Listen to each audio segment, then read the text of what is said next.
வணக்கம் நேயர்களே, நீங்கள் கேட்டுக்கொண்டிருப்பது விஐடி பண்பலை 90.8. இது விஐடியின் சமுதாய வானொலி. நான் உங்கள் ஆர்ஜே ஸ்ருதி. கருத்துக்களமுடன் நானும் இணைந்திருக்கேன். மக்களோட கருத்துன்னு கேட்குது பேதா கருத்துக்களம் ஷோ. இன்னைக்கு டாபிக் என்னன்னு பார்த்தீங்கன்னா, இது பொங்கல் ஸ்பெஷல். வாங்க இப்போ நம்ம கூட யாருக்கான்னு பார்க்கலாம். சொல்லுங்க, உங்க பேர் என்ன, நீங்க என்ன பண்றீங்க? சத்யாமா, ஹவுஸ் கீப்பிங்கே வேலை செய்கிறேன். விஐடியில் வேலை செஞ்சுட்டு இருக்கேன்.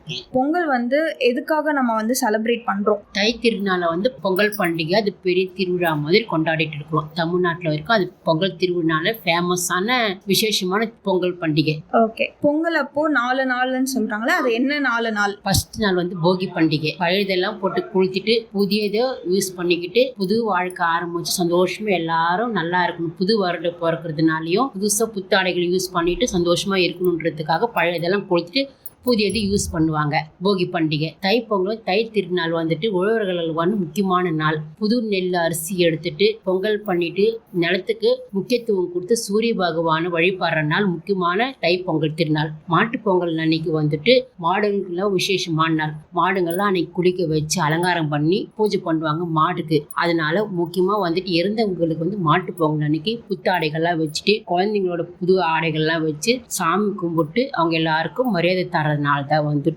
மாட்டு பொங்கல். கண் பொங்கல் அன்னைக்கு யாரோட விருப்பமா இருக்குதோ அவங்க குலதெய்வத்துக்கெல்லாம் போயிட்டு பொங்கல் வச்சுட்டு சாமி கும்பிட்டு வழிபட்டு வருவாங்க. இந்த 3 முக்கியமானதும் தை பொங்கல், மாட்டு பொங்கல், கண் பொங்கல் முக்கியமான நாள். ஓகேக்கா, இனிய பொங்கல் திருநாள்ல தெரிவிச்சுக்கிறோம். தொடர்ந்து கேளுங்கள். இது விஐடி பண்பலை 90.8. இது விஐடியின் சமுதாய வானொலி. நான் உங்கள் ஆஷிஷுதி. நன்றி, வணக்கம்.